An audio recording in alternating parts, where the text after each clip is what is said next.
your voice wasn't your wallet. I got that fire.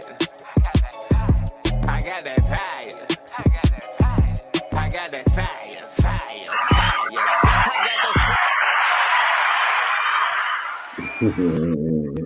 Yes, y'all. What it do?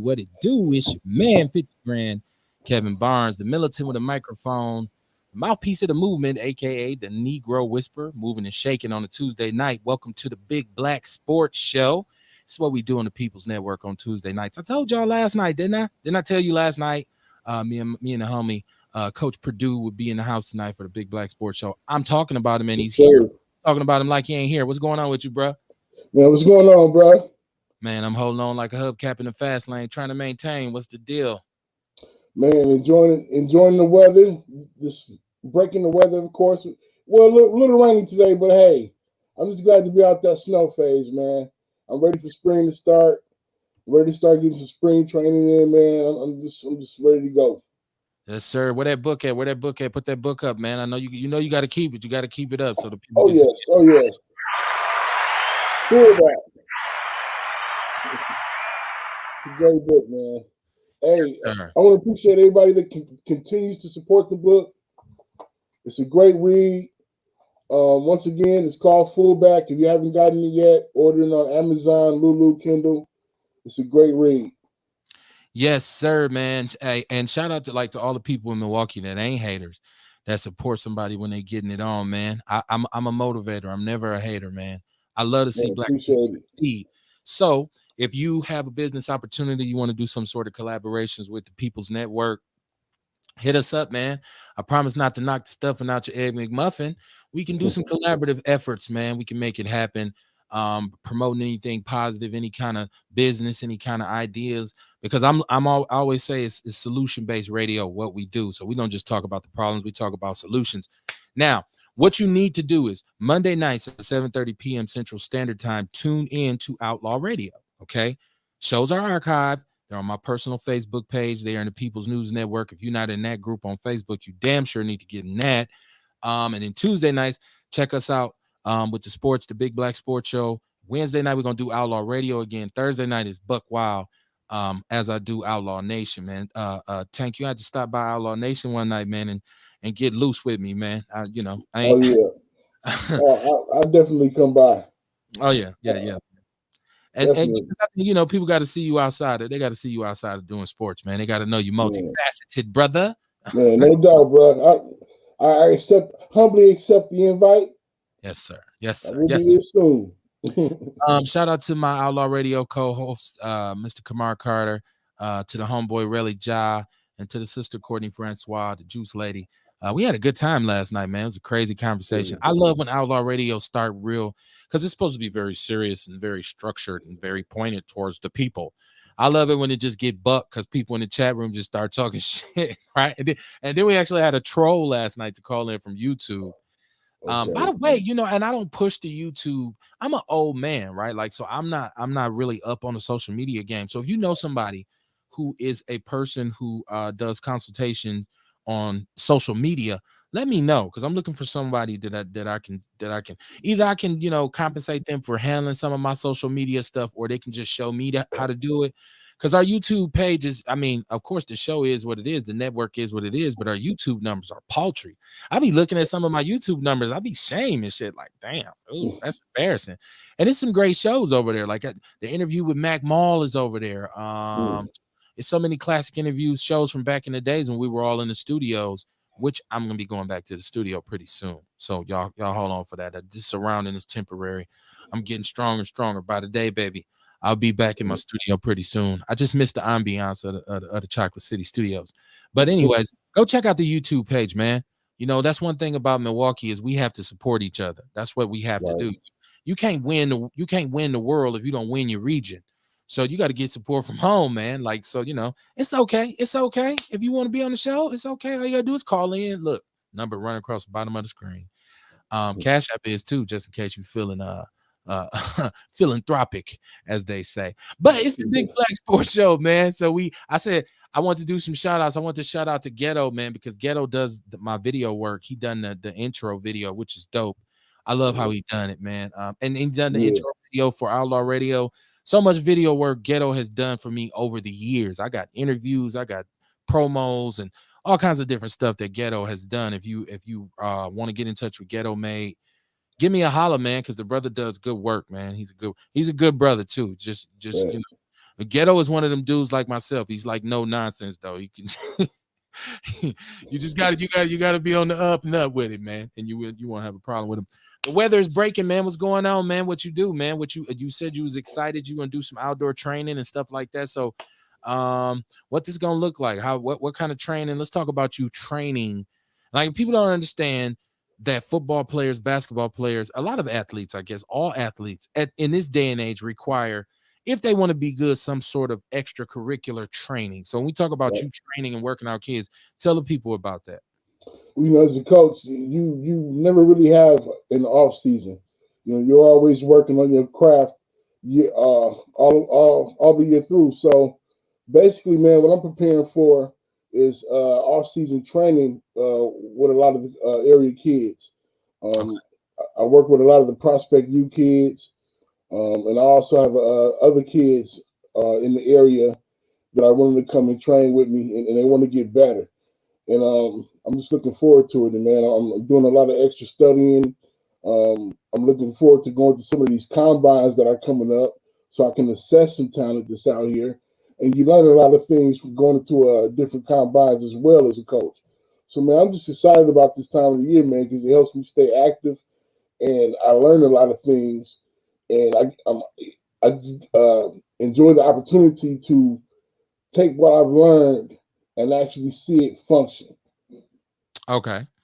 And so, like, I don't know if people understand, like coaches on every level go to like conventions and clinics and all kinds of things just to improve, you know, their ability to do what it is that they do. And if you're out there and you think I don't need that, first of all, the networking opportunities are tremendous because you never know who you're gonna meet. And then secondly, you'd be surprised that sometimes conceptually, some coaches may be looking at this thing from a different perspective than you do. So it actually will help you out. So iron sharpens iron, as they say, man. So if you want to be a coach, if you want to be committed, you know, look for opportunities to be around those that have the same kind of commitment as you. That's my word of advice to anybody who wants to be a coach. But you personally take on kids. So like if parents want to say, hey, I got a little shorty play football, what's your requirements, like age limits? What's your requirements to take them on? I don't really have a requirement for age limit. I've had like friends of my wife, you know, call me and say, hey, you know, can you train my son for me? You know, and basically all I require is just meet me where we're going to train at. So if somebody inbox you on Facebook, like they could hit your messenger joint and be like, yo, I got a son, and you take the kid on and you'd work with him or her, I would say, because I don't know if you if you work with the young ladies too. I don't know if you do. No, I don't. I prefer not to work with the young ladies. Okay. You know, I'm just, that's just me. I don't think young ladies should play tackle football. Okay. You know, and my training is more geared towards young men, specifically skill position. Okay. I'm a running back coach, and I like to call myself a running back specialist. Okay. There's been, you know, throughout my coaching career, I've had to take kids who never played the sport at all and turn them into a running back. So and I enjoy doing it, you know, and I enjoy training kids and just watching them get better. But yeah, I would prefer to train young running backs. I would prefer to train young backs, athletes. I think I've even. I think Prospect U, I've even trained like some 6 or 7-year-old kids a couple of times. Okay. So you know, as long as they're willing to play and they're willing to learn, you know, just like I say, just meet me at the training spot. Shout out to Juan Mac Jones. I see you in the chat room, my brother. He said, shout out big bros, big ups to the homie for working with the youth. No doubt.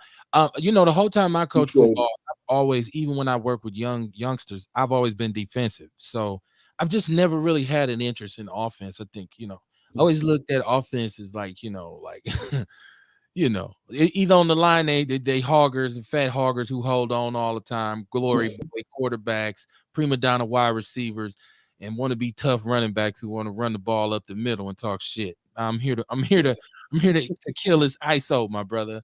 Right. So yeah, I've always, you know, linebackers, linemen, that's my thing. D-line linebackers, that's where I've always earned my pay at when I was coaching. So I remember when we would practice and you'd have your backs going against my linebackers. I remember that back in the days. We used to have some little battles, man. Oh yeah. We used to have some battles.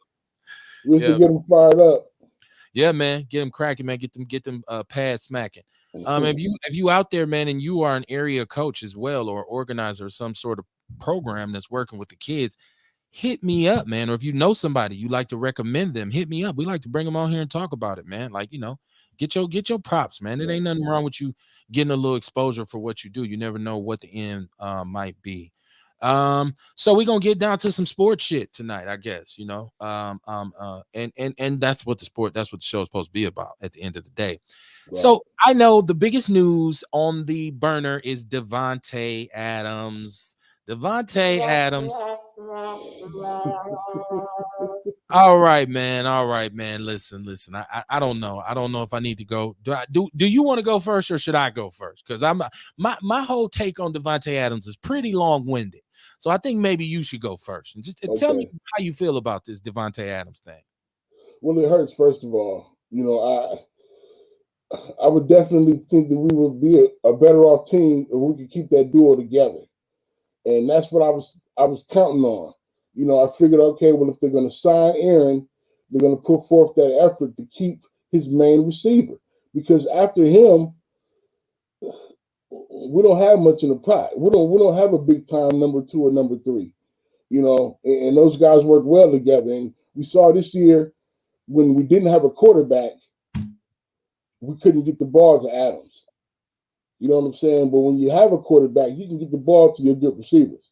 So, you know, we definitely needed to sign them both, man. But at the same time, I understand Adams' position on everything. He was upset. From what I understand, he was upset. He did not want the franchise tag. He encouraged them to sign him during the season, which they did not want to do. And he told them, hey, if you tag me, I'm going to be very upset. I'm not going to take the tag. And that's what they did. They tried to tag him. And so he gets the offer from Las Vegas. And unfortunately, it's the one team that he's always wanted to play for. So from what I understand, they tried to match it, but shit, too far gone now. I get to go play with my quarterback that I played with in college. And I get to go play for the Raiders, the team that I always wanted to play for since I was a little kid. So, you know, hey, I understand the rationale, man, but damn, we're going to miss him. We're going to miss him like a mug. Okay. That's your take, right? Yeah. I look at this thing totally different. First of all, let me say this. The more I watch sports, the more I realize that there's no loyalty in sports at all. There's no loyalty from the organization to the player. Therefore, I feel like there should be no real intensive loyalty from the player to the organization. The departure of Davante Adams, it doesn't bother me. I actually welcome it, and I'm going to tell you why I welcome it, and I think it's a good thing for the Packers long term. We've had these conversations, you and I. We've conversed extensively here on the show about the situation in Green Bay with our stars, like the main players, right? Like, so you have in this universe, you have Aaron Rodgers, who's above everybody, and then you have Davante Adams, who's right up under him. Then you have Aaron Jones, and then you have the rest of the receiving core, and then you have their defensive stars. So in that order, and that's the order that everybody gets paid in, right? I felt like when it came to Aaron Rodgers and Davante Adams, how many of those NFC Championship games that we have attributed to Aaron Rodgers ineffectiveness, those losses, I should say, that we've attributed to his ineffectiveness, has Davante Adams played in? He's played in all of them, and he didn't produce big numbers either. And so and you say, well, he need Aaron to throw in the ball. Well, he has to get open. And if you go back and watch that game in San Francisco, I mean the game last year, which they lost to San Francisco, he missed, he dropped 2 balls. As a matter of fact, in the NFC Championship game last year that everybody blames Aaron Rodgers for, if you recall, the play before Aaron Rodgers didn't run it in, Davante Adams dropped a touchdown. Okay. I'm not, before we even get going, before people get mad, I'm not saying Davante Adams is not a dynamic receiver, not that he's one of the best, if not, I'm not going to even say he's the best receiver in football. I think his numbers are a tad bit inflated because he's played with Aaron Rodgers. And the one thing that's true about the Packers offense is they are famous for force feeding Davante Adams the ball. When he's not open, ain't nothing else cracking. Ain't nothing else cracking, okay? And I don't know if that's a situation in which Aaron Rodgers only trusts him, or he demands, and a lot of it is because of the money that they pay him.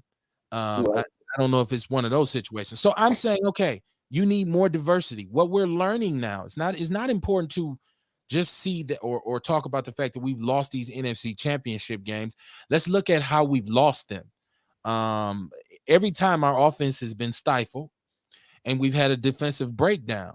Now, this past season, we didn't have so much as a defensive breakdown, but the offense was stagnant. And then we know that special teams, faux pas just kind of killed everything else. It just made sure that it was a hole in the bucket. I disagree with that. We've had some breakdowns on both sides of the ball. Well, I think you got to look at the fact that the 49ers did not score an offensive touchdown. Let's hold on now. Now you're a football guy. I'm a football guy. Shout out to Earl Henning. He said pass the ball to the open men. Yeah, well, it's not that, but that's not what's been happening in Green Bay. Now hold on. Like you said, some breakdowns. Now I will say that last drive in which when San Francisco, it was like 3rd and 14 or 3rd and 20, or it was like it was late in the game. They got a first down. The defense at that point had been on the field too long. There's a such thing as your defense should not be on the field that long, because if it is, that means you're not moving the ball. Okay. When the Packers are consistently going 3 and out, 3 and out, 3 and out, 3 and out, or turnover, then the defense has to play. So they didn't give up an offensive touchdown. Those touchdowns were scored on special teams. They gave up maybe 2 field goals, right? Like, so yeah, it was some breakdowns. There's some things that could be fixed on the defense, but they could also be fixed if we wasn't spending all of our money on 2 players. You just mentioned it. Those touchdowns were scored on special teams. That was the worst part of our team, the special teams last year. Right. That's just a collection of your backup players. So yeah, you still got to have top athletes. So to me, it seems like we got to do better strengthening our second and our third strings. That's this the NFL. This ain't the NBA. This ain't right. But the NFL has so many different compartments, though. You got to treat special teams now just as important as you treat the offense and the defense. It's a very integral part of the game now. Third string, though, that you got cats who make a living in the NFL. They only play special teams. They don't play. Right. They're not third or fourth string. So what I'm saying is, in the NBA, you need a strong bench. In the NFL, you want some depth, but those cats, most of the time, if nobody's hurt, them dudes don't play. You know what I'm saying? For the most part, you got some backups who rotate in and whatnot. Right. All I'm saying is this: that money, and I want to say this in today's times. First of all, the tag tender was $23 million for 1 year to play football. $23 million. Don't know how much of it was guaranteed, and that kind of thing, but. I ain't playing for that. This is where we at in this world, where athletes is like 23 million. I don't want that shit. Secondly, they offered him more than the Raiders offered him. At that point, if he decides, I want to be a Packer, now you're like a Donald Driver or like even Randall Cobb slashed his money. Now, my problem with Aaron Rodgers and Davante Adams is this. Y'all want these Super Bowl rings, right? First of all, Aaron Rodgers been making $20 million a year forever. Like, this dude should never have a money problem. If he did, I wouldn't feel sorry for his ass, right? Okay. You want to win a Super Bowl. Davante Adams, you want to win a Super Bowl. I want to be the highest paid receiver in football. Totally understand, especially for a receiver. Because let's be honest, Davante really only got about 2 more years left where he's going to be performing at this level. After that, it starts to go downhill. Let's just be honest about that. Okay. Right. So to get something for him in his prime, like a first and a second round draft pick, which now gives us 2 first round draft picks and 3 second round draft picks. Okay. Based on what they already had. And you get under the cap. The Packers were $47 million under the cap. They are now under it. They got rid of Za'Darius. We don't know what Za'Darius will be after his back is back. Billy Turner. No, he's resigned. Yeah, he just signed with the Vikings. Right. And I think that's going to be. I don't like that move, man, because I think Za'Darius was a really good linebacker. I think he's going to come back to haunt us, bro. Za'Darius had a back injury. Okay. I don't know if you know what that means. When you have a back injury so severe that you have to miss the entire regular season, it ain't sweet. Now, I'm not saying he couldn't come back and perform very well, but he's going to see. This is the same thing I said with Davante Adams. You're going to play with David Carr. David Carr is no Aaron Rodgers. I'm not taking nothing away from David Carr. I think he's a serviceable NFL quarterback. To this point, he's had some success. He has won in playoff games, right? But he's no Aaron Rodgers. He's not Aaron Rodgers. And a lot of the passes that, and a lot of the things that Davante Adams did, some of those passes were throws that only Aaron Rodgers can make. Derek Carr can't make those throws. And Derek Carr already has some hot receivers. He already got some hot young receivers they developed.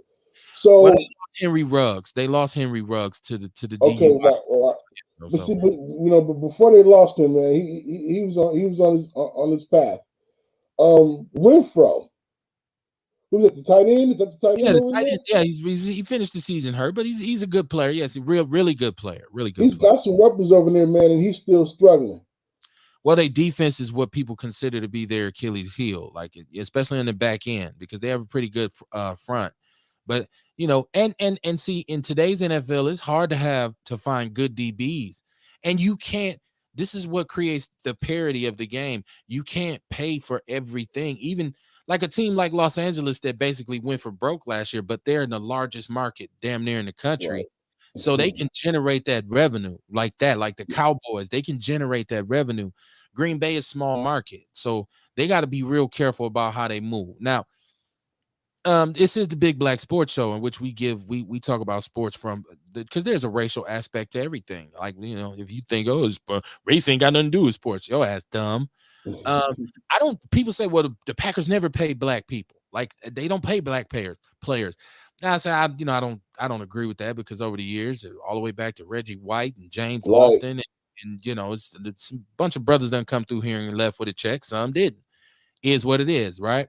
But so I don't think this was a racial thing. I just wanted to put that out there, because some people say they don't never pay, but they paid Jordan Nelson. They also let him go after he hurt his knee. So, right? So, I'm not mad to see Davante go. Davante's not a burner, okay? As much as I like Davante Adams, I like Tyreek Hill. I like a receiver with some twitch, with some quick speed, right? That speed just to be. That's why I think Valdes-Scantling is probably one who suffers a lot from Davante being there. People say, well, he get him open. I'd say I disagree. I think Valdes-Scantling he's a burner. He's a big play wide receiver. He probably could benefit with a couple more passes coming his way. You got to deal with. It's funny that you say you like your receivers with speed, because this year in the scouting combine, those receivers were burning up the damn track, man. I mean, I've never seen so many receivers run sub 4.3 40s in my life, dude. The shit was ridiculous. And I'm like, if we could just get one of them. Right. Well, here, to stretch the field like that, man. The game has changed to the point where receivers and running backs come a dime a dozen. Like, because of the style of football that's played in most big time programs, they're going to run a spread. So they're going to put those positions on the field is full of 4-3 dudes, like, because you're running 5 receiver sets and you rotating. So not everybody's running the 4-3 now. Well, I guarantee you this: there's more 4-4, 4-3 40s right now than there's ever been coming out of college. Now, and you're right. I mean, 4-3 is unique. Let's say 4-4. Let's say 4-4. 4-4 now, they don't even consider it that fast. It's okay. I'm like, damn, back when we was young, that's like, well, this dude run a 4-4. Right. But what I'm saying is, it's like running backs. Back in the days, because people, coaches ran the ball more, running backs were premium. You had to have, I got to have a great back. Dude, you can find a back in the 3rd round right now, and he'll have 3 or 4 1,000-yard seasons in a row. Come on, man. I have to say, I disagree with that too, because of all the skills that a running back has to be successful. That makes no sense to me that they're considered to be a dime a dozen, but to be a great back, you got to be able to catch the ball, you got to be able to block. You can find that in the 4th round. You can find that it's the game has changed. You look, Deebo Samuels is a wide receiver. He played running back last year. You don't have to go in like you used to. Tell me this. How many backs actually have gone? Remember when the best back in the country used to go 1st overall? Like, there was no doubt. He won the Heisman. No, you don't even see that anymore now. You don't even see backs going 1st overall. No, because now, and I think now the system is smarter where you don't have bell cows like that no more. You don't have running backs that you're giving the football to 30, 40 times a game. Guys are splitting those carries now. So I guess that's why they call them a dime a dozen, because they're playing more of them. But you got to be an overall better athlete to play the position now. I disagree. Once again, I think on offense, because the tight end is more important now. The tight end is more. That's why there is no fullback anymore. You take, what do they call them now? A H-back, right? Like, is an H-back. You better be able to play tight end. You're going to be doing more blocking and route running than you're going to be doing running up the middle of the field. Ain't no more John Riggins or what's the boy in Philly name back in the days, Franco's Italian Army. It's student body right, student body left. No, that's old school football. That's my point. Now the skills. Most of the time you get a running quarterback now. Look, Lamar Jackson shows you he's got 1,000 yards rushing. Why do we don't need to put a whole bunch of money into no running back? If you get one, a Kamara, a Alvin Jones who can catch the ball. I mean, Aaron Jones, who can catch the ball out of the backfield, like you said, it's a utility. He's a utility back. He's not that traditional downhill. And look at Derrick. It's one Derrick Henry, right? But Derrick Henry, in a year or two, when he starts to slow down a little bit, he's going to be done. The shelf life on running backs is so short that you can't really build a franchise around them. Look at it. There's not too many positions that have a long shelf life in football. It's not like in basketball, you can have a 10, 12-year career. That's actually kind of rare for a lot of football players. Quarterback. It's quarterback, but I mean, come on. Now, the quarterback is a funny position because even though they barely get hit, they can't protect themselves, but they barely get hit. Well, I'm just saying you can build a franchise around a left tackle who plays for 12 years or a starting quarterback for 15. If that's always the asterisk on anybody. Hell, you can be a damn punter if you just couldn't stay healthy. Right. But you don't build a team around a running back no more. That don't happen no more. It's just, there's nobody. What team right now? And you could say Derrick Henry as the only one, but he's the exception, not the norm. What team is built around their running back? I ain't talking about their running game in which they use 3 or 4 backs. I'm saying name one team right now that's built their offense built around a running back. Well, you're right. Teams don't emphasize running backs anymore, and that's because the offenses have changed. You're running the spread offense now. That's right. You're passing the ball a lot more now.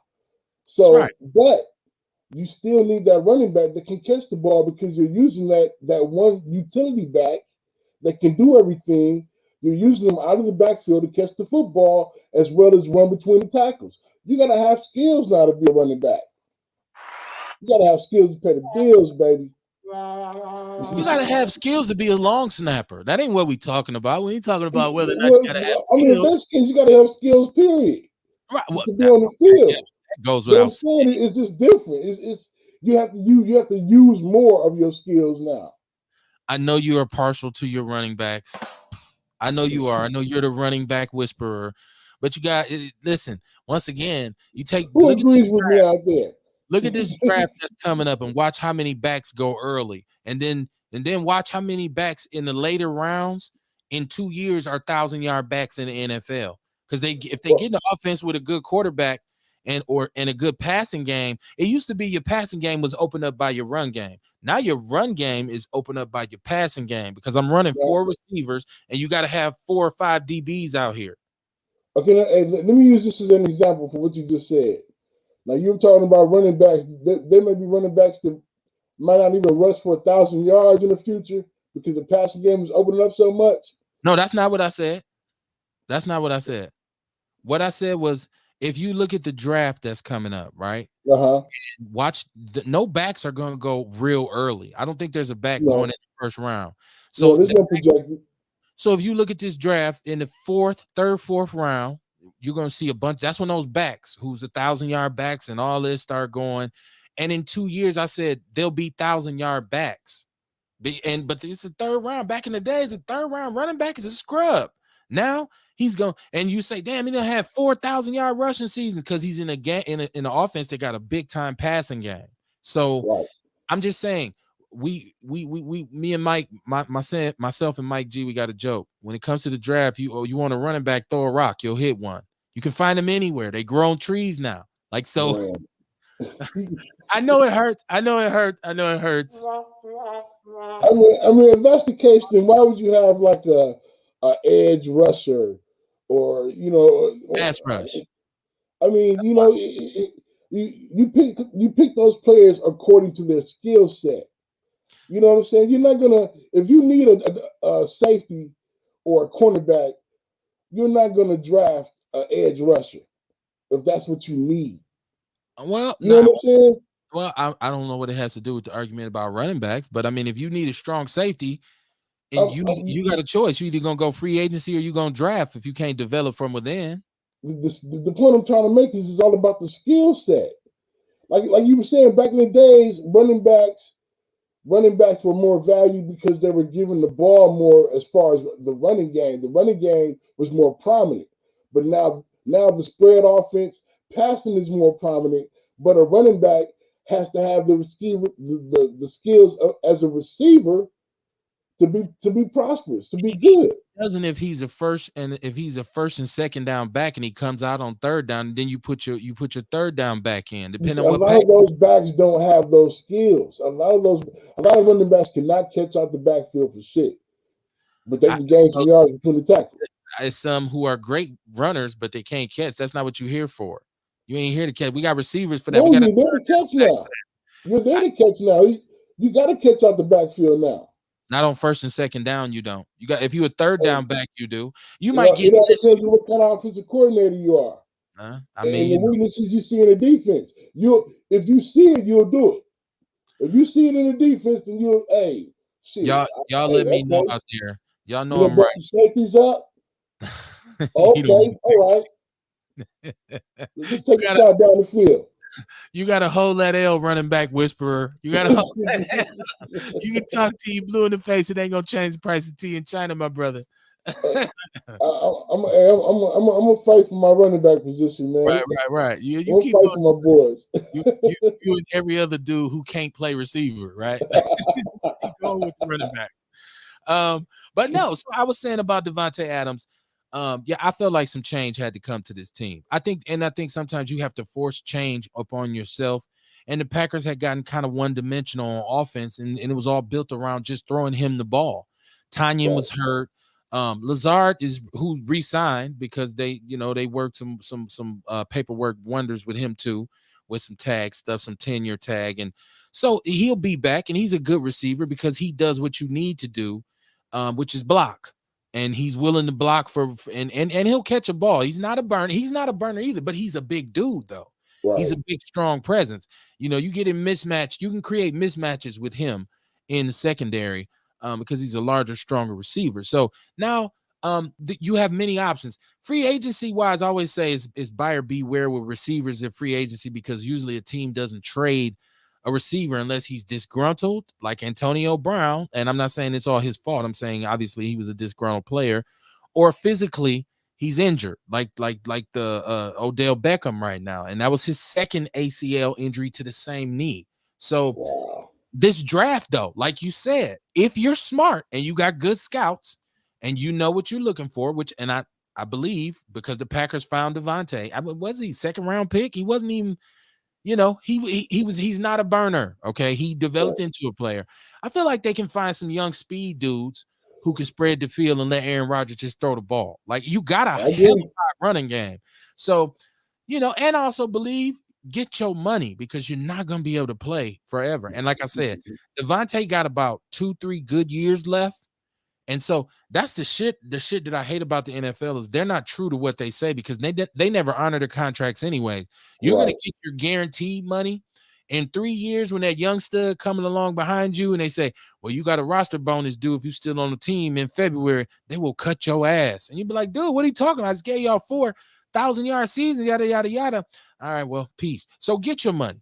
I'm not mad at him for getting his money. I'm just not mad at him for leaving. Either him or Aaron Rodgers had to go. That's the way I feel. And like I said, people should be looking at Aaron Rodgers kind of side-eyed. Like, bro, come on, man. Like, he could say by me restructuring my deal the way I did, I created cap room. But I feel like he could have been just like, you know what? Just give me $25-30 million a year for the next 4 years. I'm good. But I'm not him. So, and why settle for that when you can say, give me $55 million?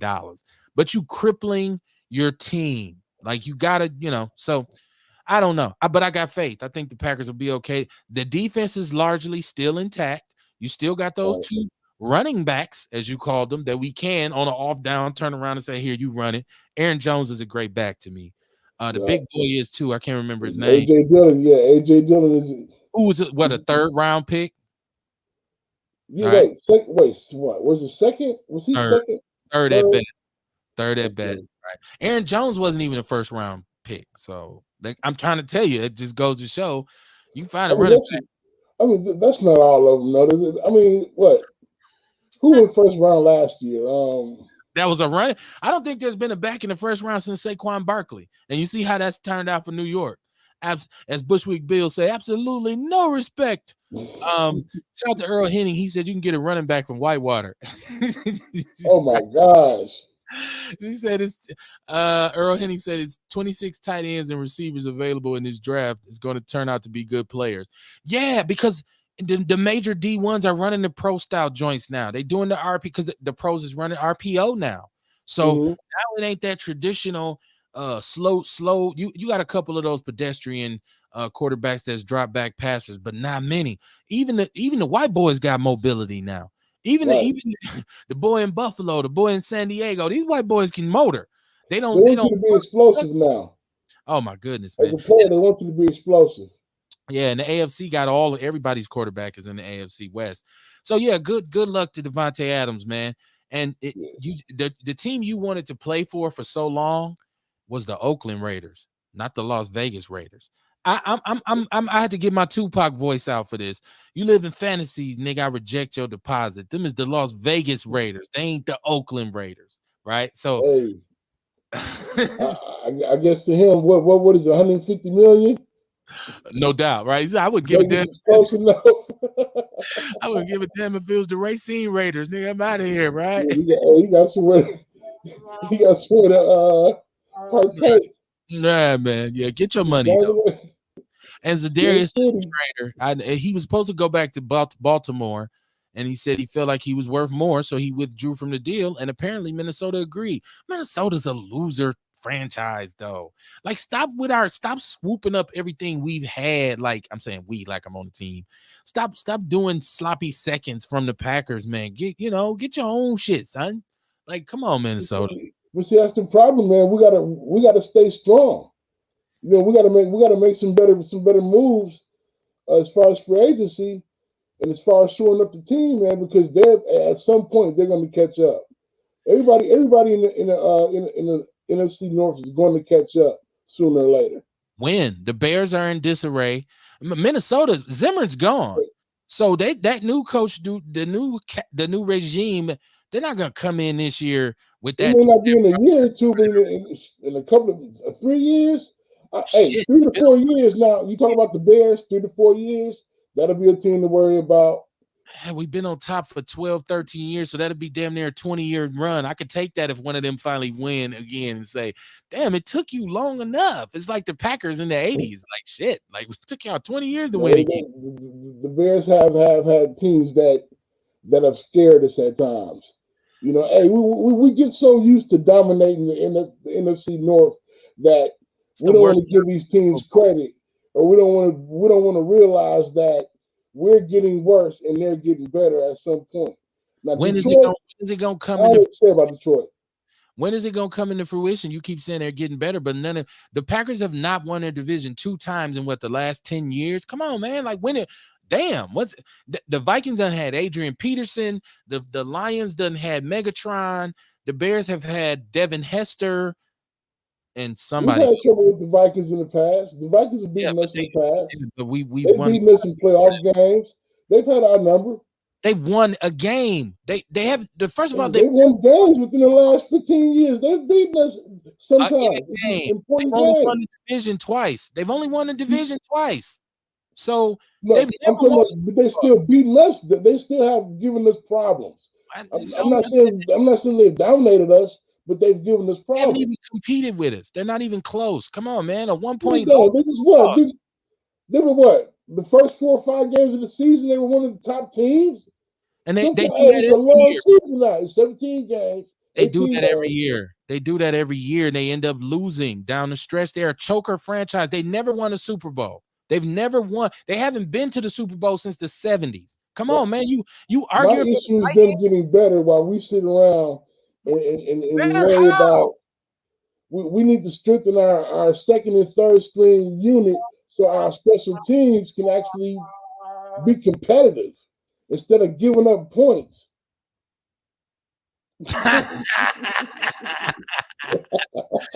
You over here fighting for the Vikings, man. Come on, son. No, I'm fighting for the Packers, but I'm saying we can't get lazy, man. I don't think you can use them as our general management is getting lazy. I don't think so. It's a new regime. It's not Ted Thompson. This is the Gutekunst. This is listen. They've done twice. They've made wine. They let Davante Adams go, man. They've made wine out of water twice. First of all, to 13 back-to-back consecutive 13-3 seasons like they've done. They hit on the head coach. They hit with the Smith brothers. They hit with Aaron Jones. They've had some successes. They kind of bummed. I don't even believe that they fumbled the Aaron Rodgers situation because, bro, you 37. How did you come in here? You came in here and snuck Favre.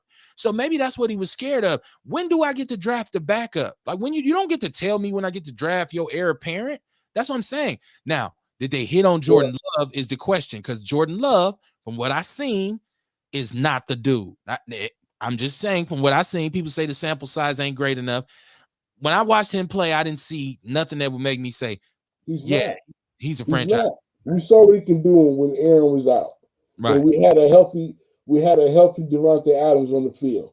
He couldn't get the ball to Davante Adams. That goes to show you what Davante Adams gonna do with David Carr. I'm sorry to tell you. So I agree. But hey, part of that is on our management because they should have got the job done when he was telling them to. He told them, I'm not going to accept the franchise tag. And of course, they tried to force it on him. Well, no, but they offered you more. They still came back and offered you more. So it ain't about. I think I'm gonna tell you the truth. I think Davante kind of looked side eyes at Aaron Rodgers and said, "You greedy motherfucker. Come on, man. I'm out of here. You done took all the bread. You know what I mean? Like, well, shit, 150 mil though. Yeah, I mean, I just feel like Aaron Rodgers is. Once again, you didn't believe me when I said it back when Aaron Rodgers when there was a threat that he wouldn't be back. A quarterback like him handcuffs your franchise sometimes because who else can I pay besides you, right? So you know what I mean. Like it was like it's for me. I wouldn't have been sad to see Aaron go because he's 37, and I ain't sad to see Davante go because he's a wide receiver. And the shelf life is just not that long. He doesn't have because he won't play that contract he just got. He will not play that entire contract out. I guarantee. I think part of the Packers thinking was they pulled the trigger because when they let Favre walk, Favre had 2 or 3 of his most productive years in his career when he left the Packers. Actually, he didn't. That first year with the Jets was ass. He killed with the Vikings. He beat us with the Vikings. With the He Vikings, came to Lambeau and right? beat us with the Vikings. Then the next year we whooped his Hey, ass. but with the Jets, he had a 6 touchdown game, and he wasn't even going to practice. He also exposed his man meat to a reporter. Like he was, that's his personal shit. As long as he don't do that shit on the field, I don't want to see that shit. he was having too much fun in New York, right? Footballs ain't the only thing I'm slanging, baby. I'm Brett Favre. Hey, but he still has some gas in the tank. So what you think? You think they thought about that? And I was like, hey, let's pull this trigger. Fuck that. Everything has a season. I think when Brett Favre threw that touchdown in the NFC Championship game and cost us, because the Packers, actually, people have forgotten about that team. They've forgotten about that year. His last year, they were 13-3, 14-2. Like they had a big time record. They were at home playing the Giants, and Aaron Rodgers throws a pick in which he audibled out of the play. Okay. Mm-hmm. He audibled out of the play and threw a pick that was returned for a touchdown in overtime, and they lost to the Giants. The Giants went on to win the Super Bowl. They had the Giants beat, actually. There was a defensive collapse in that situation too, but all they had to do was run the clock out. Aaron Rodgers threw a pick six. So, I mean, I'm sorry, Brett Favre did. So, yeah, the writing was on the wall for Brett Favre. 17 years he was the starter. You got a Super Bowl. You took us to another one. You lost it. Rah, turned the franchise around. Was my all-time favorite player. And Aaron Rodgers is probably my favorite quarterback now, but it's only because Favre started to show the redneck in him when he retired and started saying dumb shit, supporting Republican. Not that I'm about partisan politics, but that old hillbilly redneck ass shit. Like, oh yeah, boy, oh yeah. I was looking at him talk to Giannis the other night in the locker room, like, Giannis, boy, you're good. I just was waiting on him to say you was a good nigger. I was gonna come apart. Earl Henning said Cali is home and his family didn't want to come to his white constant in the cold. I ain't mad at him. I ain't mad at him for getting his money, going back home. None of that. Good times. I had a great time watching Adams play. He was fun to watch. Yeah, great player. Deserve everything he gets. Everything he gets, he deserves it. I'm not, oh goddamn, you traitor. No, bro, this is pro sports. A lot of people get that twisted. It's pro sports.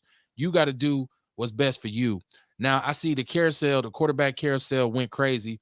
Once Deshaun Watson was exonerated from legal prosecution for his 22 accusers. And I've said this many times, like what I listen, there's theories that float about Deshaun Watson. There's some theories about this owner, this redneck owner who has some power. Mm-hmm. And once again, since this is the big black sports show, we can discuss this type of shit and consider the perspective. Here's a young black quarterback who's obviously a dynamic athlete, one of the best quarterbacks in the NFL. And he decides he wants out. I want to get up out of here. This is bullshit. This franchise is garbanzo bean. Now, there's some people who say that there's a conspiracy launched by these rich owners, this rich owner who really sabotaged him. 22 women. And I don't know who, I guess maybe that's something that football players do, or, in his position to get massages, whatever. But I don't, is he just turning over every time he go to the massage booth, just like, here it is, grab it. Like, I don't know. And then, and they're so right now in today's society, we talk about this too, the Me Too movement. I feel like sometimes women use sex as weapons. And like we even just seen old freaky ass drug addict Chris Brown, right? Like, and Chris was raping people for years, but finally he didn't do it and shit. Like, and so I shouldn't say that. That was horrible of me. That was I don't know if Chris Brown has ever raped anybody. I'm just saying he's been in trouble for years. We see a lot of women right now, and it's always puzzling to me sometimes when it's like, I said always sometimes, but it's always puzzling to me in some situations, I should say, when a woman maybe had a relationship with a man years ago, and she comes back and says, well, he didn't take it, but I gave it to him, and I didn't really want to give it to him. So I'm like, okay, wait a minute. He didn't take it, but you gave it to him, but you really didn't want to. So now you can come back and say he forced me, and they can prosecute the man. Like, or even first of all, even the accusation. And I guess that's what Deshaun Watson has to face now, because as soon as he signed with Cleveland, all those pro women's groups bum rushed Cleveland's headquarters. They probably out there protesting right now, and he still can be sued by these 22 women, and there's still a possibility he may have to serve a suspension for his legal proceedings. So Cleveland broke the bank for Deshaun, and then quarterbacks just went to flying every goddamn where. And so many teams played themselves by going after him out in the open and telling the quarterback they got, like, we're going to go after Deshaun. Then when they didn't get him, even Cleveland at first, and Baker Mayfield's like, oh, no, don't try to come back to me now. He changed his mind and came back, right? And we'll talk about Baker Mayfield in a second. But when you look at Matt Ryan for Atlanta, you look at some of the even down at, well, they chose to re-sign Jameis Winston in New Orleans. But Russell Wilson was already gone. That was more a fallout of Aaron Rodgers. But when we talking about the movement from quarterbacks like Carson Wentz and all these quarterbacks just moving around, changing teams, a lot of these teams were waiting because Atlanta really wanted Deshaun Watson. And I'm surprised he didn't go there. You get to play in like a dome in the South in ATL. Boy, I don't know if you know how cold they get in Cleveland, Ohio. So he's not, I haven't seen, has he been good in cold weather? I don't know. I don't, Yeah, I don't even remember. I barely remember Watson playing at Clemson. Did he play at Clemson? Yeah, he played at Clemson, but he's been great with the Houston Texans. Oh, I've seen him play. He's nice. He's nice. He was in a shitty situation in Houston. So, and that ownership is proven. And once again, shout out to Mike G, because one of the kids he trained actually plays for Houston. Okay. So he has an inside connection of what's really going on in the franchise. So we talk about it all the time.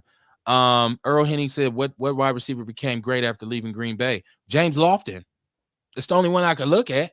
And James didn't really get traded. You know, James was still in his prime. He just was grabbing ass on the elevator in the club and probably tooting cocaine all over the goddamn Fox. So I go hard on people. Like, I got to be more nice. They usually leave after their prime anyway. Yeah, and that's the hard part about playing receiver, because you come out and you got to really earn your shit, and you're on this rookie contract. Then you get all this money and you're at your peak. And as soon as you lose one half step or too many balls, I don't know why the NFLPA, I don't know why they don't just go ahead and fight like the NBA for guaranteed money. Like, I really believe, like, if anybody should get fully guaranteed money, it should be NFL players. Exactly. NBA players don't worry about shit, because they be like, you're going to pay me one way or another. It ain't going to, oh, you want to trade me? Okay. All right. So NFL players should definitely, and I know in their bargaining agreement, they have several things, and they want. It's amazing to me that for years the NFL was allowed to mistreat older players, lie about concussions and medical protocols and all this kind of stuff. And even you don't even have fully guaranteed money. Like, who the fuck is running their union? Goddamn, step and fetch it. Like, right.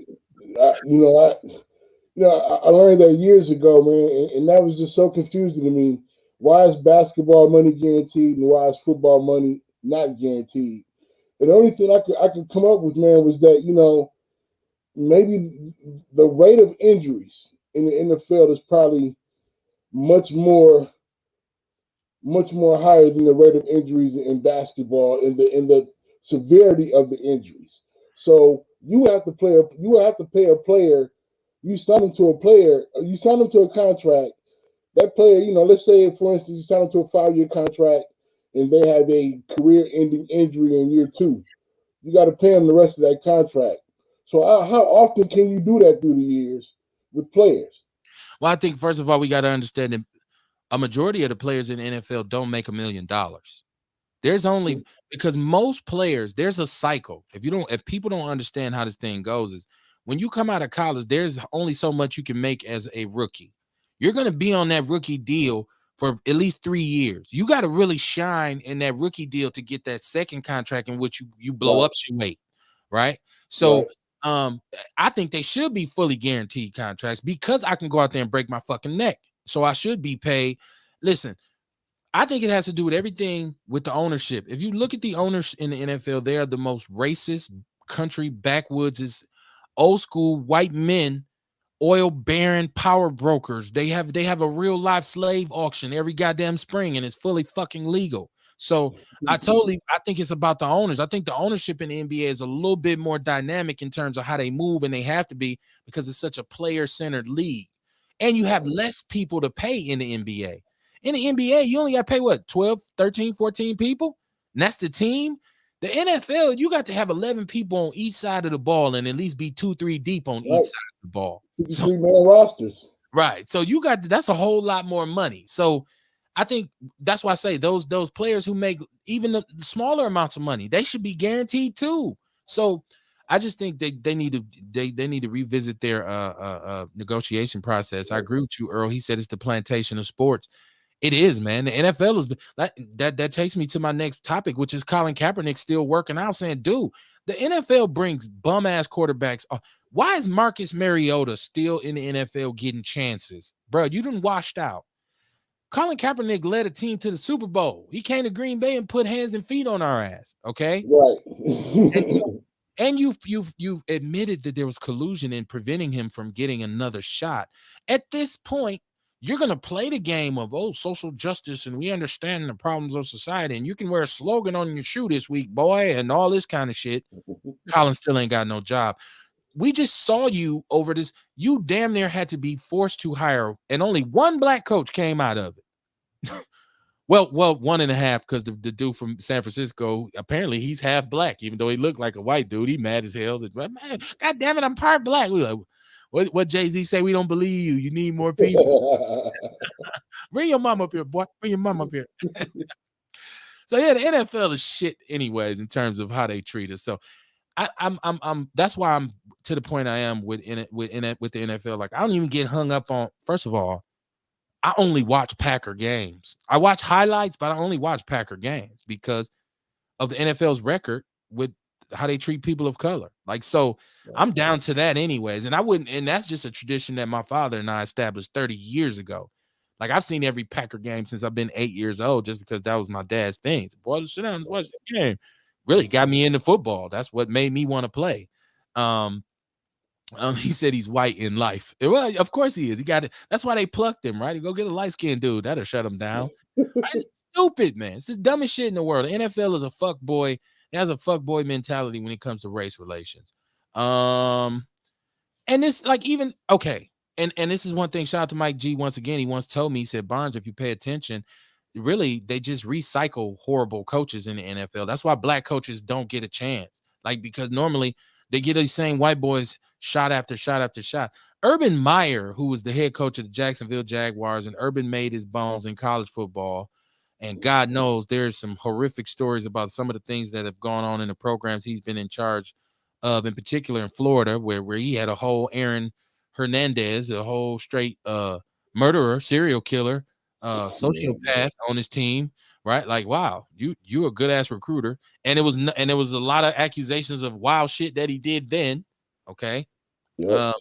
But apparently he was just totally freaking clueless as the coach of the Jaguars. He didn't even know who Aaron Donald was. He asked his coaches, like, who is this 99? They say he's pretty good. Like, what the fuck do you? And then there's a report, which is in the People's Network, the People's News Network, about him doing some things in practice in which he insinuated that black players are less intelligent and that they don't have an aptitude to do anything except for sports. Then there's a video of him like grinding on a young chick at his bar. It's a whole married dude. But he's going to get another job. Maybe not in the NFL right now, maybe years down the line when they think we've forgotten about it or something like that. Here he'll get another job. He'll get another job. Yeah. So that's that. That's the good old boy network. Yeah, and that's why I say the NFL is a shit bag. Their owners are shit bags. Yeah, can I call people shit bags? I don't know if that's appropriate. We might say that that's not very religious for me to call people shit bags. Maybe by comparing the owners and their track record on civil rights to, I'm disrespecting shit bags. A shit bag, like, hold on, what you call us? Right. Hey, it's the Big Black Sports Show, man. It's the most gangsterist sports show you've ever seen, right? So we can say what we want here. Unbought and unbought. Now, the other big news that this debate, and hopefully this debate will get to where it needs to be. I actually had this conversation with my outlaw family last night. which this is an extension of, so that includes you as well. I don't want you to feel left out. Yes, sir. Anytime you want to come on Outlaw Radio, all you gotta do is say, Kev, I want to get on. You can come on there too. Man, appreciate it, bro. But we had this conversation about these transgender athletes and this transgender swimmer, Leah Thomas, who won a national championship, NCAA championship. The craziest part for me is that last night somebody had like left a comment that even stated that he was ranked 476.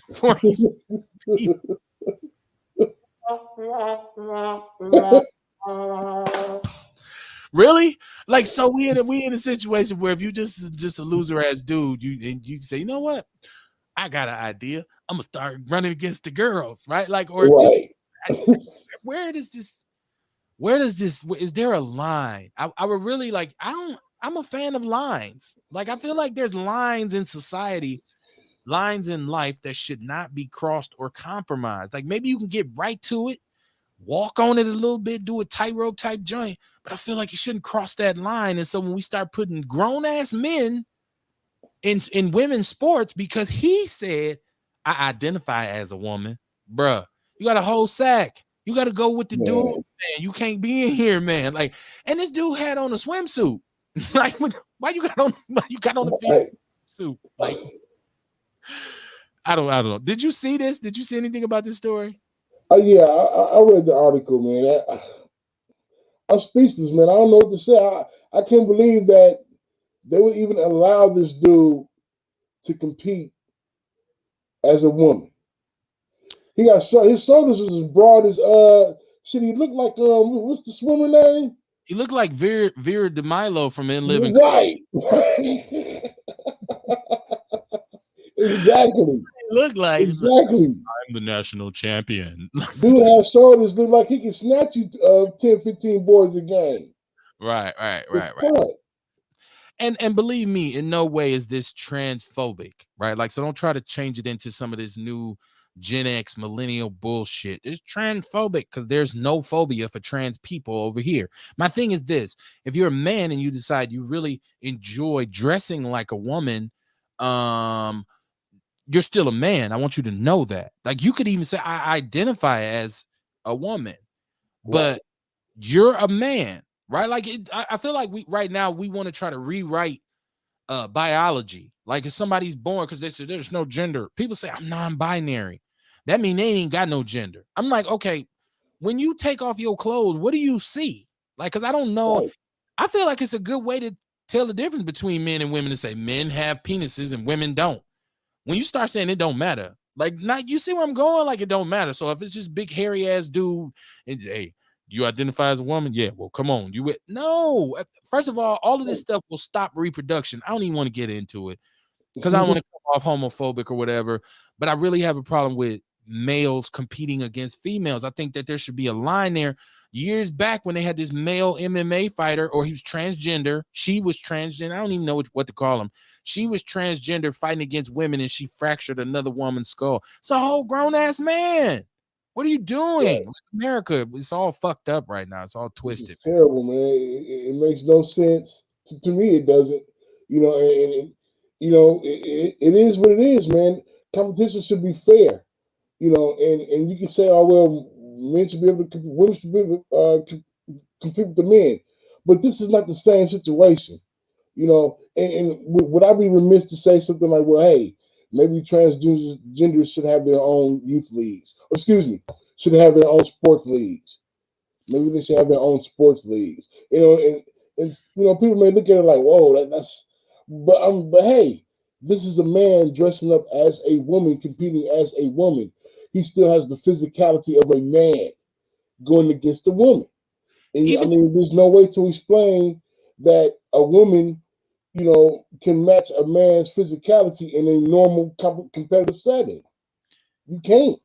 Even if he has the surgery, even if he's post-op transgender, you still biologically were assigned a male body with some alterations. It's like you still have male physicality. Right. It's like if you get a Chevelle, like what was those little ass horrible hatchbacks? The Chevettes. If you get a Chevette, you put If you get a Chevette and you put switches on it and you put big rims on it and you put candy paint on it and you put electronics inside, you can say, man, my car is fixed up. It's a Benz. It identifies as a Benz. No, it's a Chevette. You just put extra parts on it. Come on, bro. Like, so I don't know if that's a good analogy. Once again, I don't want people like, people are so quick to label you now.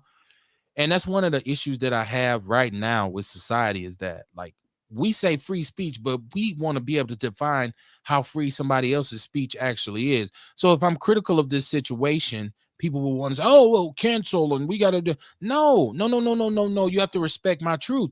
And if I actually have a daughter. My daughter was not an athlete. Okay. She was not an athlete, but I'm just imagining myself showing up at some sporting event and there's a whole dude standing on the other side of the mat or the court. I'm telling baby girl, you ain't playing today. You're not playing with this dude. Like, this dude, like, that's a dude. Like, I feel the same way that you did even back when they said, well, we'll let women play tackle football. When they said, well, they would kick or whatever, that's cool. But for me, I remember being a football player, and I just could imagine if some girl had came out, I'm going to block you. As a man, I would have had to make it a mission not to get blocked by her because my teammates would really care. Right. So, and I just didn't see a female physically able to really take the pounding and the physicality. And I'm saying, let me say pause because I said pounding and did this. My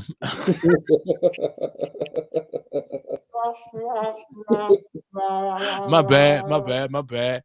But football it was a tough game. I mean, I played defensive tackle, so you're getting hit by 200-300 pounders on every game. And I don't think for the most part women are built for that. I could be wrong.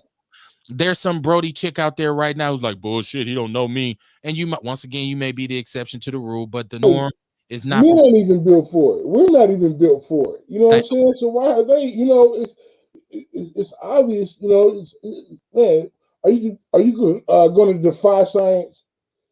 Males are just much more physical. So you may like dressing like women. That's fine. That's your choice. But come on, man. This is a sport now. Now you're talking about playing a sport, and you want to play a sport as a woman, but you're a man. That's not fair. Yeah. That's not fair to the women you're playing. Right. But you don't care about that. You don't care that it's not fair to them. You don't care that you're more physically dominant than this woman that you're about to go against, but you still want to fight her. You still want to wrestle her. You can have any value in the trophy or the medal you won. Like, it's right. Like, well, you know, my thing is give it value then. Fight another transgender. Have a transgender league then. Okay, a transgender weight division, but it might just be 4 of y'all. Then y'all just fight each other. For them. Again, even if you are a transgender and you're a boxer, say you're a boxer, you show up and you say, I'm a transgender. They say, that's cool, but you fighting another dude tonight. So don't wear your dress to the ring. You can wear your makeup. You know what I mean? Like, you can have a really nice robe that you come out in, but you fighting a dude. You're not fighting a female. So I don't. The guy across the ring, he's a transgender too. He likes to dress up. He likes to dress accordingly and fight too. So you said it should be a transgender. Like, I'm the transgender heavyweight champion of the world, right? Like, and then you fight the regular. I don't know. We get rabbit hole. I mean, anything to stop the. Because to me, that's just not fair to women. Right. To me, it's not fair to women. Right. And it's not really about me being anti-trans or any. It's really about the fairness to women. Exactly. Because you fought so hard for equality for women's leagues. Like, women have fought hard to have a WNBA. They fought hard to have, professional women's soccer and professional women's hockey. And so now you come along and be like, well, we'll let a dude play in y'all league too. Like, it's just like, I don't think I think it's twisted, man. It's the big black sports show on a Tuesday night, man. If you're tuning in, it's your man, 50 Grand Kevin Barnes, and my boy, Mr. Larry Perdue. Coach Tank in the building. Yes, sir. This NCAA tournament is going on, and I can't lie. I haven't kept up with it. I'm not really a bracket type cat because there's so many goddamn teams. You start out with 64 teams, and it's all, unless you are like devoted to college basketball, it's hard for me to follow all these teams all year. Yeah.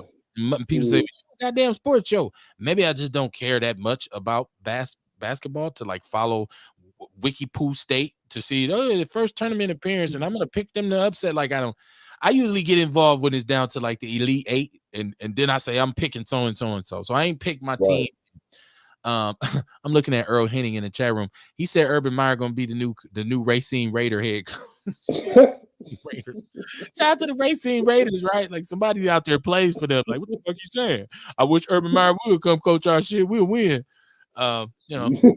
Semi-pro football is a beast, man. But shout out to them. They've been around a long time too. I'm going to play Racine. You hear that all over the city. Yeah. I remember when it was the Milwaukee Express, and like that was, you know what I mean? They used to practice at King down the street from the crib where I grew up at. I remember that too. But no, so we get back to the NCAA. There's been some upsets and whatnot. There's been some expected wins and losses. I thought one of the prevailing images that I saw was Juwan Howard comforting the kid from Tennessee. Now, we know Juwan Howard went batshit and put hands on the white boy from Wisconsin. And so they want to perpetuate that image of him, but I hope they share that image of him. And, these coaches know these kids. They stay on the recruiting trail, these AAU tournaments, so they know these kids, so they have relationships with them. So I thought it was cool. I also thought Chris Webber, even though if you listen to Jalen Rose and the whole thing with what really happened with the Fab Five and Chris Webber, it makes Chris Webber look like the shadiest one. Like, I'm like, really, Chris? That's how damn, you shady. He came and spoke in the Michigan locker room. He was real inspiring to the young men. I thought his message was good. So when it comes to the NCAA tournament, the two teams we had here, the Badgers and Marquette, they're both eliminated now. I keep my eyes on Marquette now because Shaka Smart is a young brother who's the coach of the Marquette. And so they did okay this year. They're in the Big East. They play some big time basketball. They're competitive. They haven't been what they were back in the days. And Dwayne Wade and all these cats was there, and they was going to like Final Fours. But I keep my eye on them. So they had an okay season. It was good enough for Shaka Smart to keep his job, right? So they had to fire a brother for anything. Like, what the fuck you mean y'all ran out of water? You fired? Like, what the fuck? I don't do the water. You did a good job with him this year. You did a real good job with him this year. Yeah, and it's got to be hard to get these big time players to really. I know Marquette can make it sweet, but it's it's a pretty white school in a city like Milwaukee that's super segregated, and it ain't really safe if you a star at Marquette for you to even be trying. I'm gonna go kick it in the hood. You about to get your 6'8" ass shot. These some wolves out here, bro. You better stay on campus. We're not really known for having a lot of great recruiting classes. We'll recruit a good player here and there though. But as far as class, we very rarely have those. I think the last time we had a really good recruiting class was we had those three boys. I think they're all from Indiana. Forgot their names, man. Gerald McNeil. When we had Gerald McNeil, we had Wesley Matthews, and the little point guard that was dunking on everybody. But that was a real good recruiting class. That was a highly touted one. I don't know since then, if we had anyone like any classes like that highly touted.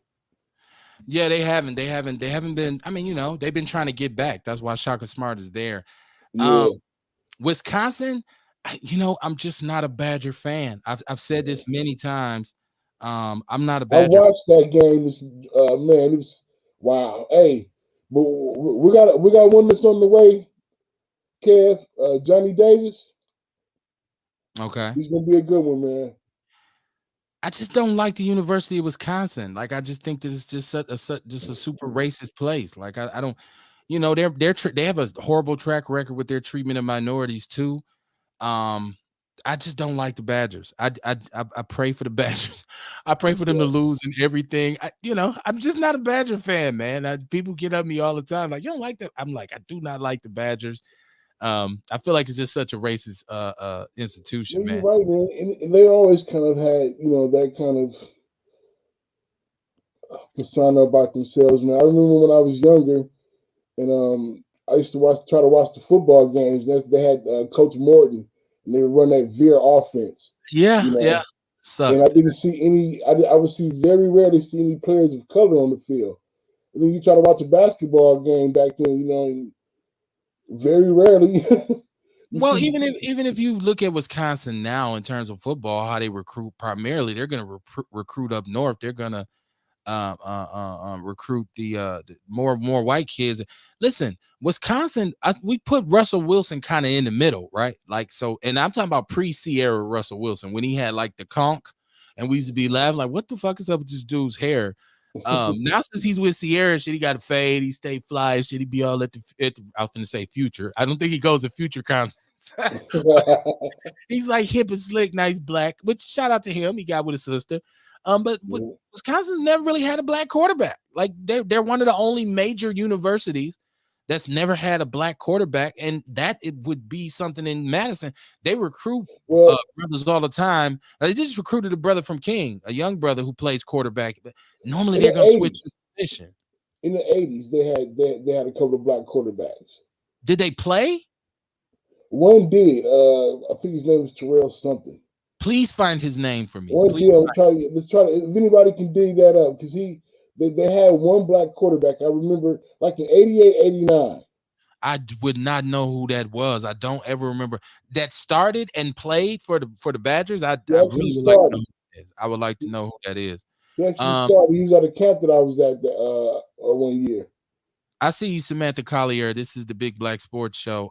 Welcome to the show, my sister. She said, "Hey, brother Kevin, what's going on?" Says Earl Henning. He said, "I believe you because I got a sister that graduated from Wisconsin with an engineering degree." You don't even look. First of all, everything I say is Googleable. You don't even have to believe me. Actually, what you can do is just look up Wisconsin's history of taking pictures of minority students and like photoshopping them onto their undergraduate catalog covers to make it look like they have diversity in their student body. They were called out. They've been called out more than once for this. 1 year is a group of black kids. They put them on the undergrad catalog cover, and they made it look like there was at some sporting event. The only problem was the black people was looking that way, and the sporting event, everybody else was looking that way. So it wasn't even the right picture. So we know, and a lot of brothers who go up there get in trouble. So Earl Henning said white Wisconsin is full of shit. Shout out to Michael Madison. He made a comment in the Real Street Milwaukee Street News. He said, "What is this, a clown show?" I guess if you wanted to be, my brother, if if you wanted to be a clown, are you entertained by clowns? I don't know. Thank you for checking us out. Right. I would hope anybody out there would think that like I'm bothered or affected by somebody trolling or saying something negative about what we do. Come on, man. Like, stop it. Like, you got to be a straight idiot to think that. So if you wanted some shine, there you go, Michael Madison. His comment is in the Real Milwaukee Street News. He said, "What is this, a clown show?" I guess so, man.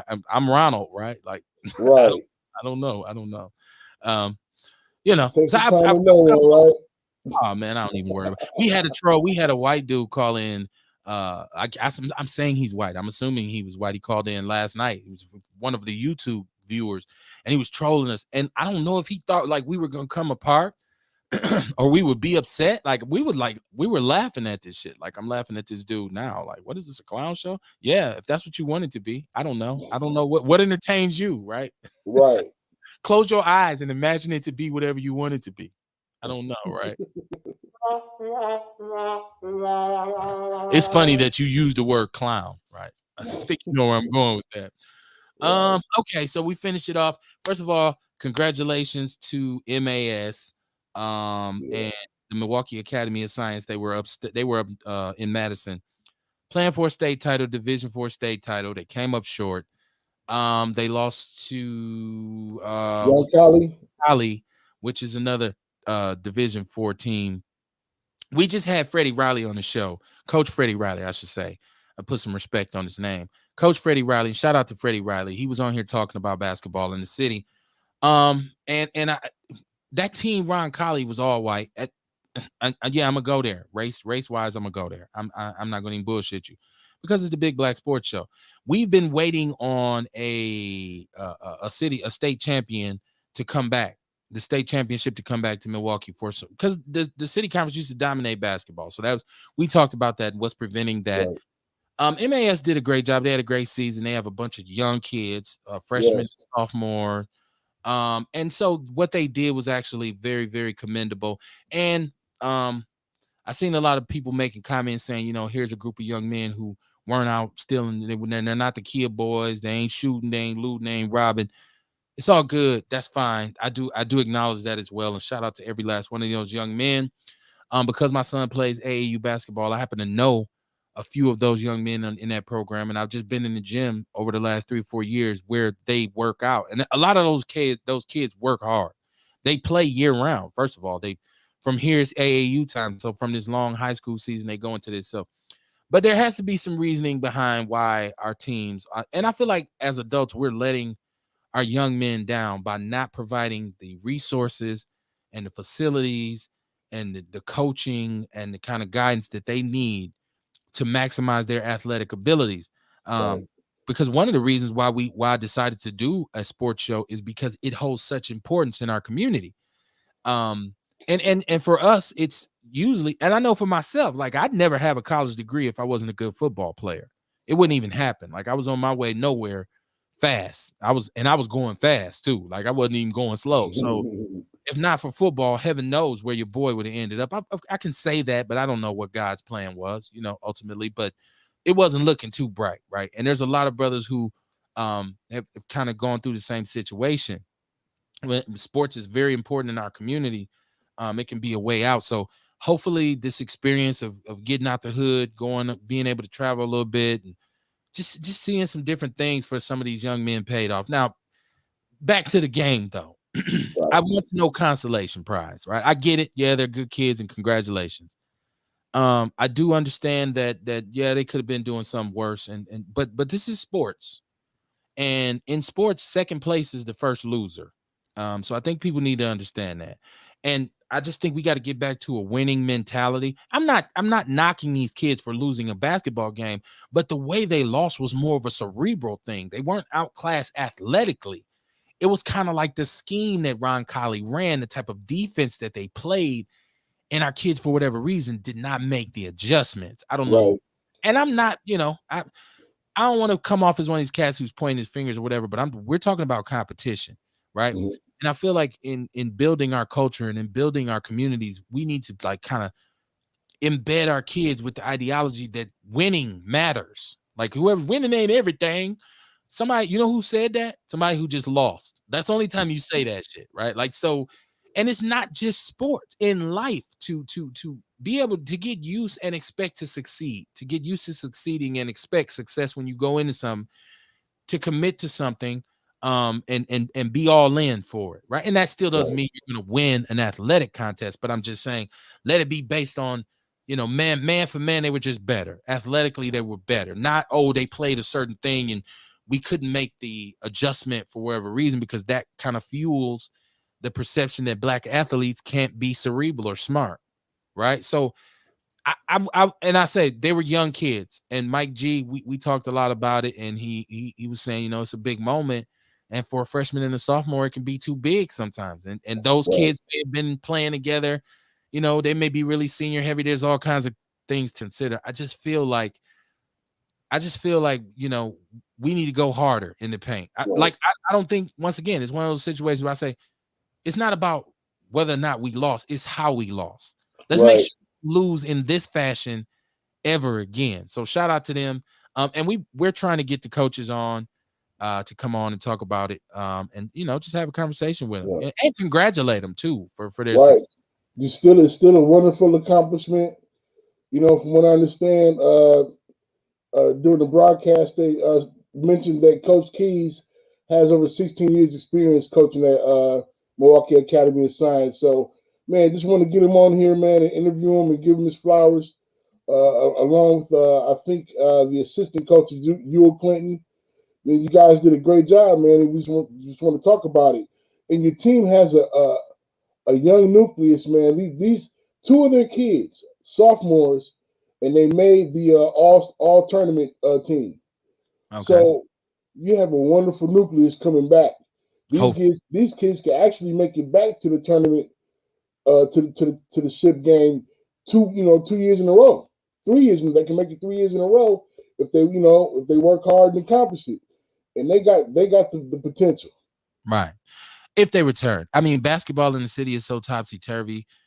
It's a lot. There's a lot always going on behind the scenes. You got to worry about prep school snatching those kids up, other programs.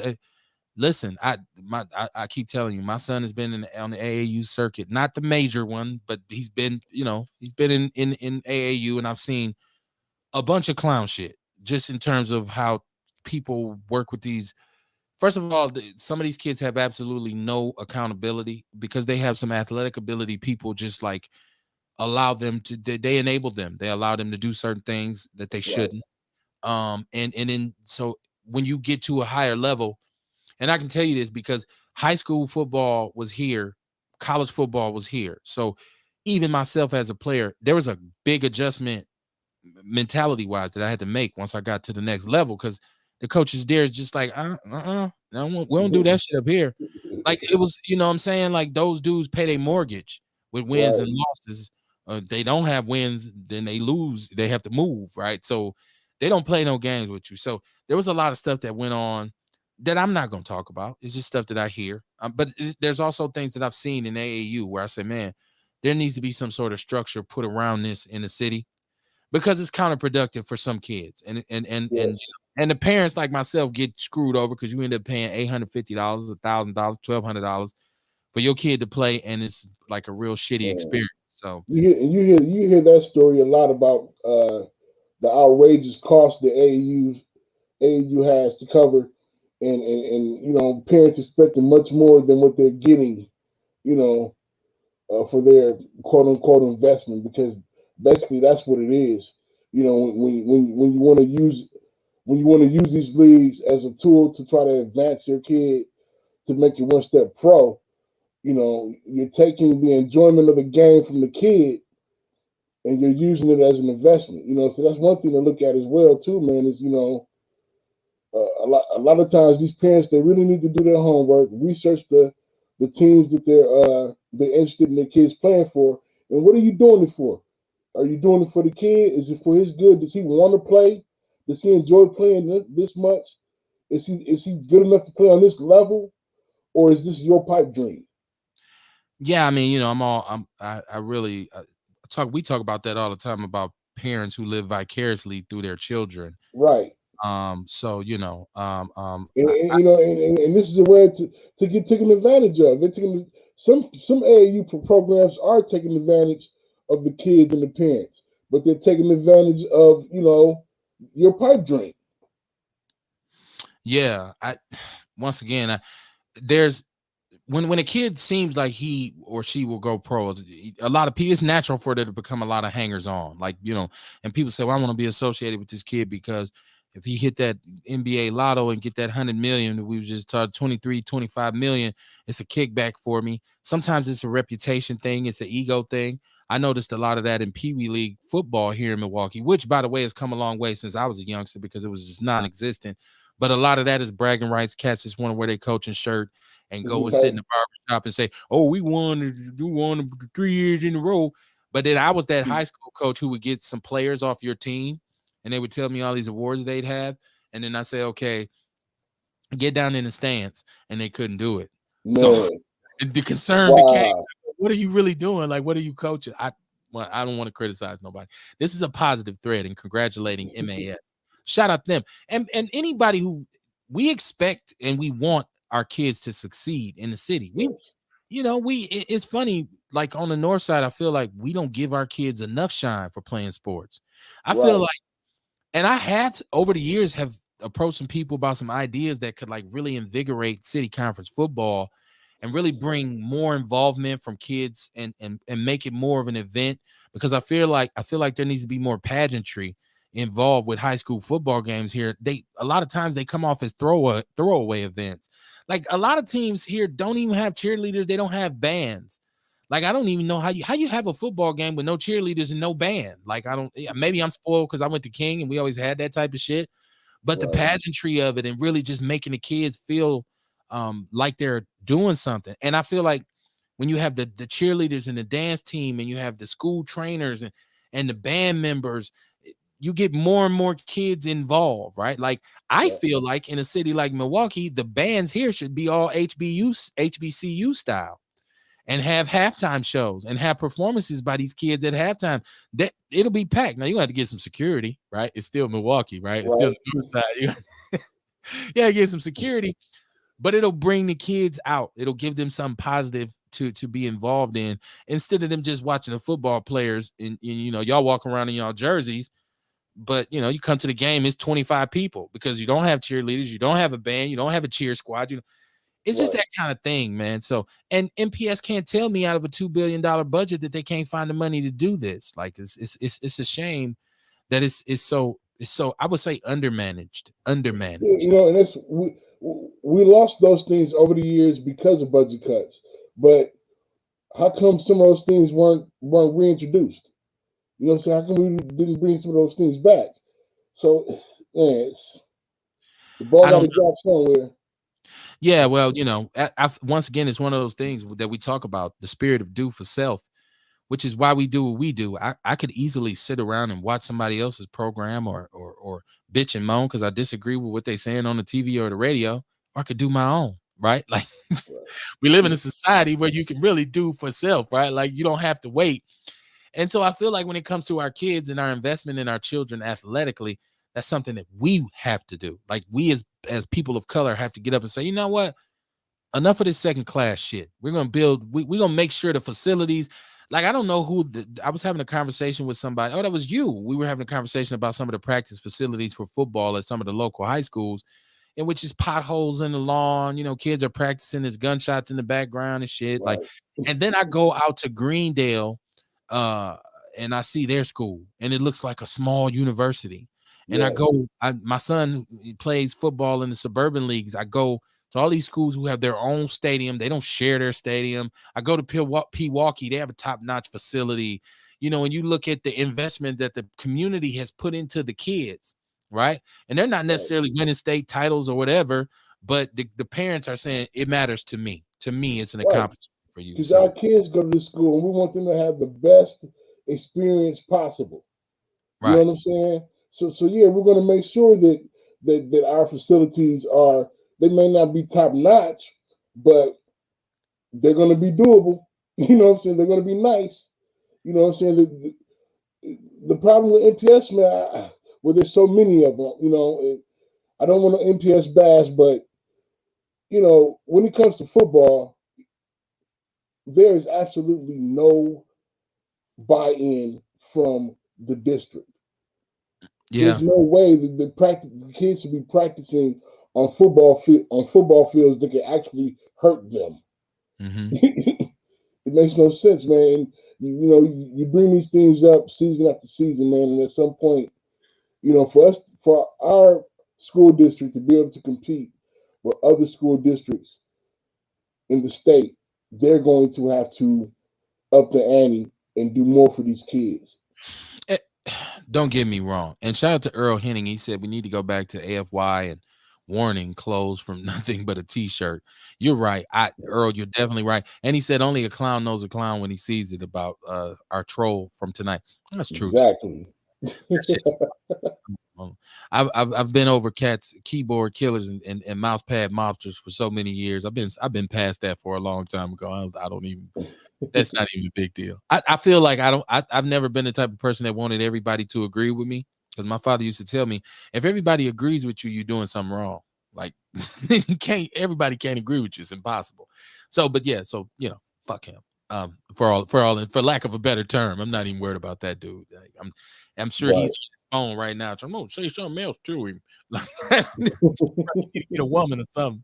But yeah, man, I shout out to Common Ground, because they have come in and put some money into redoing the stadiums. Because for years, I mean, I didn't realize how run down Custer was until they redone it. Always dilapidated. It was like one part of that stadium that for years was just falling apart. They wouldn't even let people sit on it. Pulaski was horrible.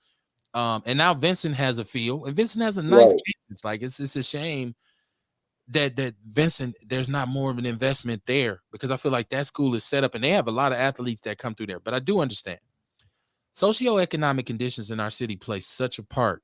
And I know in particular, when I was coaching high school football, what we dealt with a lot of times was a socioeconomic thing, because during fall, when the camp was going, you had kids who would say, Coach, the only way I can get school closed is I've been working all summer, so I can't quit my job until school starts. So they can't come out for camp.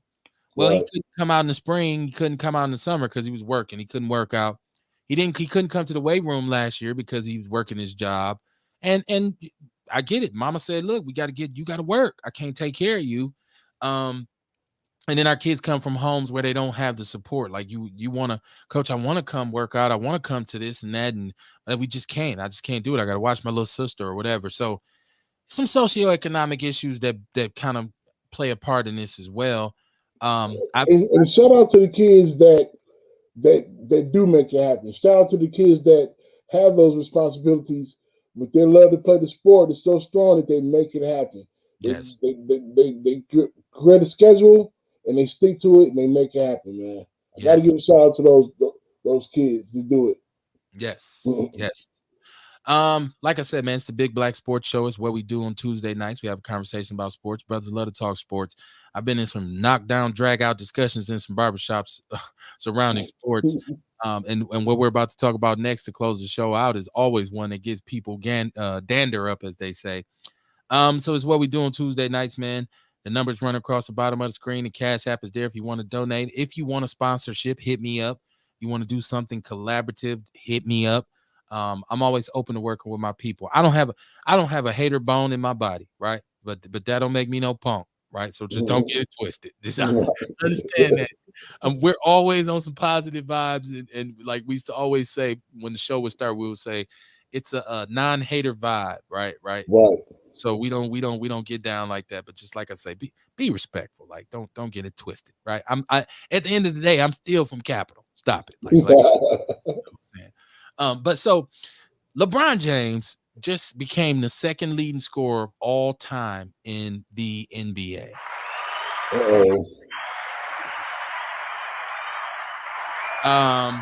First of all, that's a hell of an accomplishment. LeBron James, we all know the story, came out of high school in Akron, Ohio, and he's jumped around from team to team.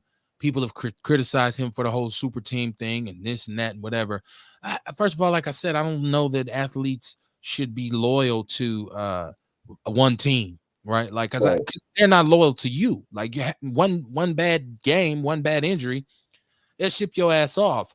So I've never had a problem if he said, look, y'all ain't doing what I need to do. Because initially he left Cleveland, but he took Cleveland to the finals, left, got a ring, came back, and then won a championship for the team, for the city, and then left. So to me, LeBron James is the greatest basketball player of all times. And I'm going to tell you why I also say that. Because the social responsibility of LeBron, you look at the moral fabric, and I don't know this man personally, but I know he's still married to his high school sweethearts. He has his high school sweetheart. He has his sons. For all intents and purposes, it looks like he's a father that's present and a parent in their lives. You've never really heard about LeBron getting. It's been a lot of speculation, and knock on wood, I hope in the morning, LeBron James caught up in a crack cocaine scandal. But to this point, he's represented very well as a brother, a young black man. I think he is I think he's an asset to us in now in today's society. And people say, well, he ain't as good as Jordan. And Jordan, well, you know what? My thing with Jordan, aside from his obvious extraordinary basketball abilities, my thing with him is that he's just, to me, it just seemed like Jordan ain't never gave a shit about black people. It's 2022. The first pair of Air Jordans came out in 1986, 1985.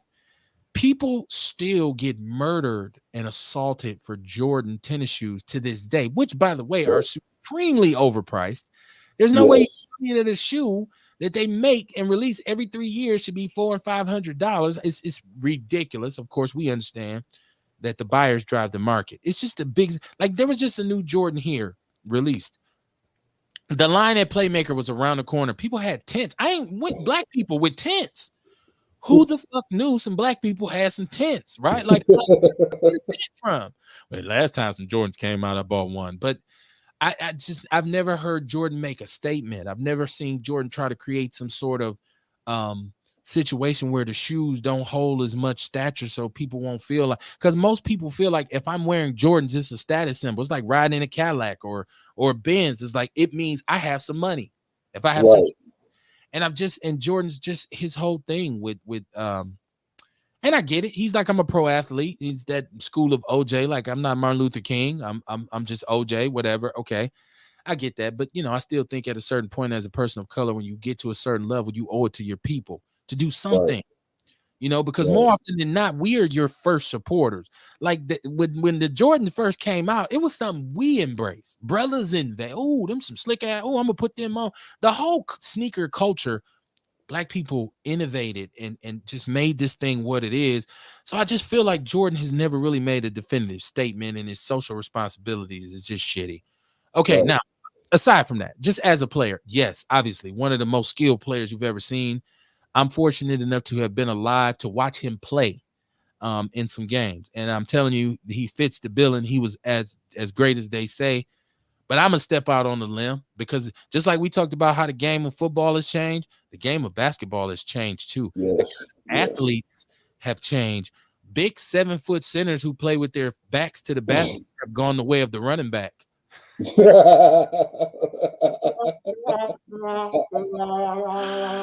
diamond dozen. They're not really needed anymore. This is the 3-point era, man. Like, big shoot 3-pointers now.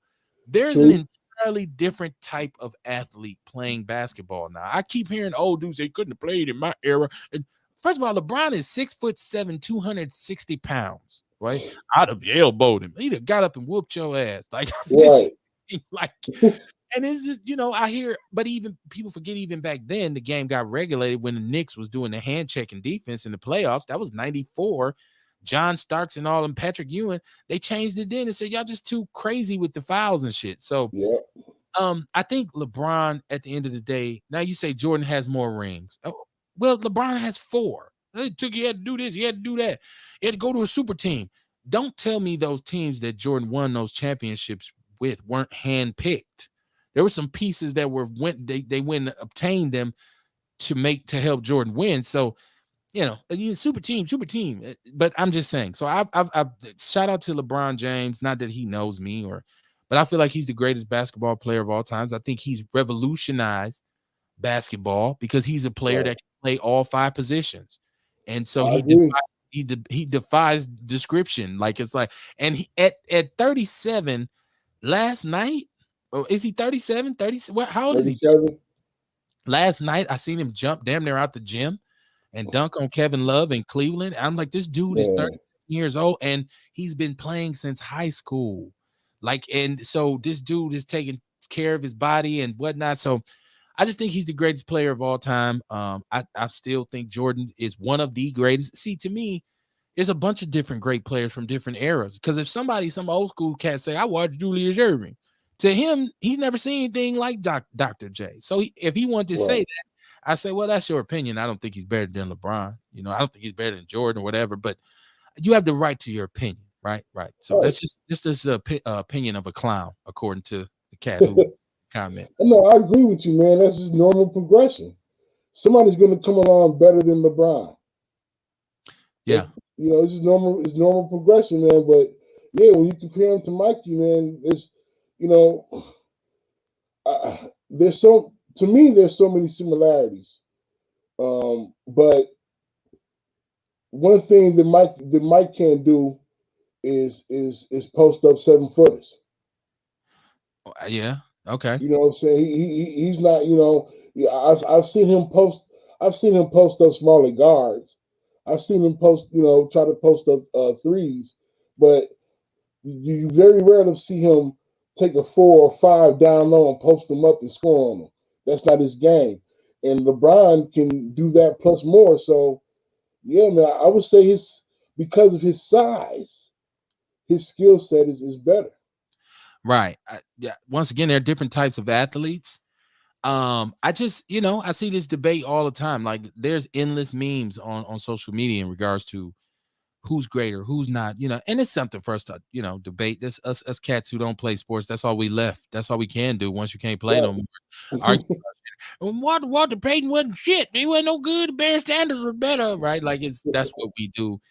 But that's why I say I just gave my opinion. I feel like LeBron is greater than Jordan. I just feel like, even though Jordan, it's like, to me, I feel like Aaron Rodgers is a better quarterback than Brady, but Brady has more Super Bowl rings and Brady's been in a better system. with probably the greatest coach that has ever coached football. Shoot Right. if you want to. It is what it is. I just feel like that. Some guys are fanatic about their favorite players, though, man. And I gotta admit, I love Michael Jordan, but I'm not the biggest Jordan fan. My favorite basketball player was Magic, so it was always difficult for me to be like, Jordan's better than Magic. I know deep in my heart he is, but shit, I don't want to admit it. You know what I'm saying? So I think that's with some Jordan. I think that's what Jordan fans are going through right now. They don't want to admit that LeBron is better than he is, man, and LeBron is going to end up having a better career. Was Jordan? If you seen Magic play in his prime when he was playing with the Lakers, what did Magic have? Magic had what, 5, 6 rings? How many rings does Magic have? He has a bunch of rings too. Yeah, I think Magic has 4. I think he got 4, and well, I thought he had 5 at least. I know he had 2 back-to-backs, so I don't know. And maybe it's 4, maybe it's 5. Okay, so, but my point is, if you saw Magic play in his prime, you said, I've never seen anything like that before. Once again, he's a different athlete. There's a 6'8" point guard, which you had never seen before. But Magic is another player who can play all 5 positions on the floor. Similar to LeBron, because of his size, he can play all 5 positions. Came into the league playing point guard. Right. I always feel like there's a stigma on LeBron because he didn't let no major university pimp him out.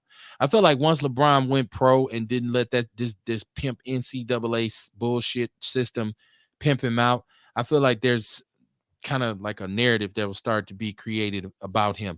Anytime a black man demonstrates that he's of independent thought and that he's going to look out for himself, which is kind of like the same thing with LeBron saying, why would I sit here and waste all my great years for a franchise? They don't give a shit about me. Give me my money. Let me do what I do. And when I want to be here no more, I want to go somewhere else. Now I can't. Well, what he did with the Lakers, some of the decisions that he influenced them to make, people question them this year because they came out with the triple OG squad, and it ain't working out so well. Shout out to Westside Zeladon, who's from South Central Los Angeles, my best friend, who's also a Laker fanatic. So I had to sit last Saturday night and listen to how LeBron destroyed the Lakers last Saturday night. But shout out to Westside. So I once again, if you disagree, you disagree. It is. You have the right to. Like, there's people who would say, no, it's somebody else. Like old school cat might say Bill Russell was better than all of them. It's somebody who say Wilt Chamberlain was better than everybody. And arguably, if you look at Wilt, now he didn't win the championships, but you look at his numbers. Yeah. Damn, this dude. Wilt was the business. It's so many people say George Gervin. People say, Allen Iverson. There's still people say Allen Iverson was the greatest basketball player they ever seen. He didn't even win a ring. So we don't know. Tracy McGrady. It's so many players. Right. And right now, I think the heir apparent, I'm gonna say this, the heir apparent to LeBron is Ja Morant. Ja Morant possesses a toolbox that we ain't seen in years. Ja Morant is a hell of a player. I gotta say this real quick, and listeners can chime in if they want real quick, but Ja reminds me of Derrick Rose, man. I don't think anybody. Well, okay, early Derrick Rose. Okay. The first 2-3 years in the league, Derrick Rose before the knee injury. Okay. Some people might say that.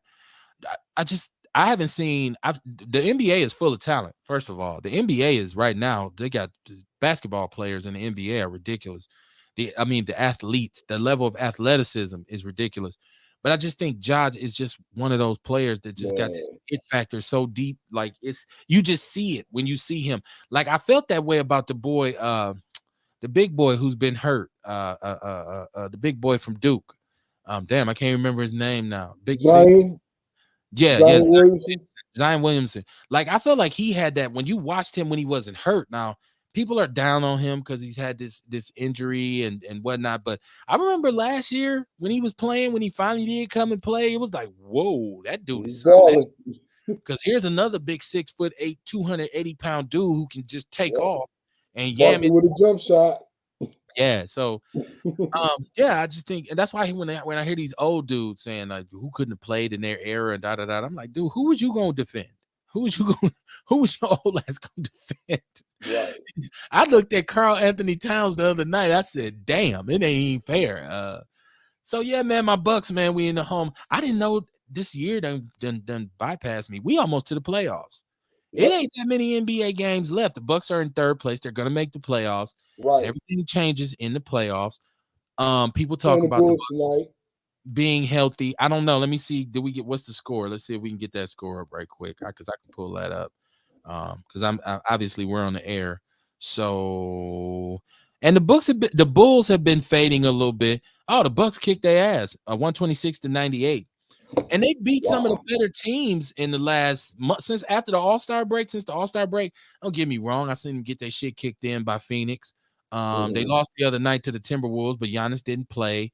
The East is stacked, the West is stacked, but the East, man, I'm looking at who's actually like the Celtics look very good right now. I don't know if y'all paying attention. Brown, man, the Celtics, oh my goodness, Jaylen Brown. The 76ers to me are good, but I just feel like Harden is just at this point in his career, I just feel like he ain't that dude like that no more. I have to say, and I like Harden. Like I've always liked his game, but he's never been a defensive standout. And I feel like he gets hurt, I feel like he gets hurt down the stretch. So the 76ers, I don't think that this is their year. New Jersey is trying to battle back from a hole that they dug early. But I'm looking at this Ben Simmons trade. Now they're saying he has a herniated disc in his back. I think New Jersey got the bad end of the stick on his trade, man. Hey, it sounds like it. It sounds like it because what you haven't been active all year. What the hell? Why is your back hurt? Yeah, that's a good question. Like, why do you have a hernia? Yeah, that's correct. I already had called them the all mental health team. It wasn't fair for me to say that, but I said it anyways because Kyrie is a special dude, and so is Ben Simmons. They require a lot of mental caressing. So I the all mental health team. Should I hope Steve Nash? Is a therapist or something because damn, he got his work cut out for him. And we can't even forget we're talking about an NBA championship. The West is stacked too. Like the West, it's so many 40-win teams in the Western Conference. I'm like, damn, did everybody win? For you in fifth, sixth place, you won 40 games. Like, damn. So this is gonna be a great round of playoffs. I mean, there's gonna be some great rounds in the playoffs. I'm looking forward to it. I don't think the Bucks will repeat because I think they just got Brook back. I have to see. I'm gonna go in here and watch these highlights for this game. But once again, I don't think you could even say anything about the last 4 years with the Bucks. Been to the finals, won a finals, been to the Eastern Conference Finals. Been the most winning team in the NBA a couple seasons. I just think this has just been a great patch of history for the Bucks. It's been a great time to be a Buck fan, and the organization is relevant now. I see a lot of celebrities talking about they Bucks fans and shit like that. Like, so it's a good time to be a Milwaukee Bucks supporter. And heaven knows, for so long we were diehard Buck fans up here, and people Glenn Robinson gone, man. Who the Bucks? Right. The ones Kareem left, the motherfuckers Kareem left. But so, yeah, man, what you think about the NBA playoffs coming up, or what you think about the Bucks' chances? Well, I think we got a chance still. I think we got a chance to repeat. I'll tell you this. I won't say repeat as much as a chance to make it back to the finals. Okay. I'll say that for sure. I think we definitely got much more of a better chance of making it back to the finals than we do of repeating because I think the Suns are going to be back, and if anybody's going to win the championship this year, if it's not the Bucks, it's going to be the Suns. The Suns look very good. The Suns look good, man, and I just the Celtics that's look the team good. that worries me right now. That's the team. I'm not even worried about the East Coast right now, the Eastern Conference teams now because they all have issues. Well, you better look at them because Miami is out. We were just in fourth place. Yeah, because it's only a couple games difference, so it kind of flip flops and it kind of moves in and out. Flipping and flopping. I just want to end up I want the first and second seed. Just give us the first and second. If we can get the first or second seed, we'll be fine. I just feel like the Bucks are still one player away. I feel like they are one more link away. After Giannis, we got our big three. Middleton is kind of inconsistent. I mean, when he's good, he's great. Holiday is ridiculous. I watched Holiday and some guys say, damn, that dude is something else. But you need one more. I do like Portis. I like how he's emerged as a player. People's champ. Yeah, I like Portis, man. Portis will give you 30 in a minute. But I just feel like, and I don't know if this was just the absence of Brook Lopez that kind of exposed them or what, but I was hoping the Serge Ibaka thing would bring a little bit more big man presence and a little bit more grit and grime to the Bucks. But I just feel like they're one player away. So I think that even because they got their big three signed, they're all signed. Right. So I feel like, maybe if they don't get back this year, there's still a situation where in a couple years you may see the Bucks back in the finals winning the title. Because Giannis is what, 25? I mean, he's 26 years old. He ain't even really hit his prime yet. So I just worry about Drew because Drew, he's been in the league for a while. He's a little bit older. He's getting older, and I worry about Drew from time to time, man. And George Hill is getting a little older too. George Hill been old. God damn, he's had his run too when he's with the Spurs. He was the king with me and shit. Yeah, we need some youth, man, running the point. Yeah, man. Yeah. Have you gotten down the court? Have you gotten a chance to watch this Lakers show, the show about the rise of the Lakers on HBO? Man, I haven't had a chance to see that yet. I want to see it. It's good. It's good. It's very good. I gotta give it. It's good. And I'm, the brother who they got playing Magic is very good. But just to see and I'm a big history buff dude, so I always want to see how people really were. So just like the whole back and forth and the whole kind of thing with him and Norm Nixon is one of those things that as a viewer I appreciate. So I've been watching it. It's pretty. And John C. Reilly is one of my favorite white actors. I gotta see it now, man. I'm such a man, especially the Lakers, man. That was my team when I was growing up. That was my team, man. And to hear you, so in the show, Magic has some issues with Norm Nixon. Well, it starts with Magic getting drafted to the Lakers, and it basically is built around where the NBA was as a league and where they were as a franchise in the late 70s. So like they were on the verge of bankruptcy. The NBA was on the verge of bankruptcy. And we all know that eventually the whole Magic Bird thing kind of reinvigorated the NBA.